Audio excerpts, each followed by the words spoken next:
What is up, guys? Today we will talk about how you guys can fix this error, which is DirectX 12 not supported on your system. Well, fixing it is pretty simple. First things first, you need to make sure if you have DirectX 12.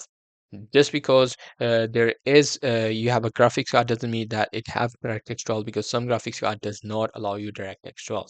So for that, just go to search for run, and then press enter. Now this run a tab will open up, search for DXDie and click on OK. Once you do that, you will be able to see a window popped up. Here, go to the displays. You'll be able to see your displays right here. As you can see, it is just connecting the information, and there you go. Now, as you can see in the feature levels, if you see 12 underscore 2, it means you can. If you see 12 underscore 1, there might be an issue, running it, because 12 underscore 2 is the latest version of DirectX 12, and the games that you are trying to run might require you a 12 underscore 2. So how can you fix it? Well, this error can occur there that you might have missed downloading the DirectX.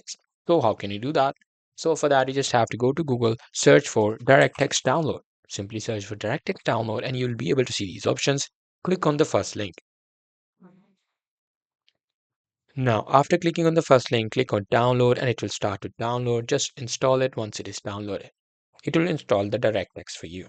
However, there could be an error due to your graphics drivers as well. So how can you fix that? In order to do that, you just have to go to Google again and then simply search for your graphics card vendor name.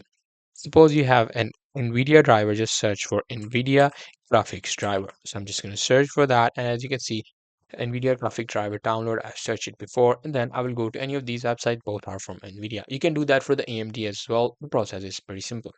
You can download the automatic driver updates as well, or you can select it manually as well. So for the manually, you just have to put in the information and then search. You'll be able to see the graphic drivers popped up, download it and install it, and the error should be gone. If the error still persists, it means your graphics card does not support that DirectX 12 underscore 2, which means you simply won't be able to run that specific thing. So that's pretty much it. That's how you guys can do it. Hope you guys find this video helpful.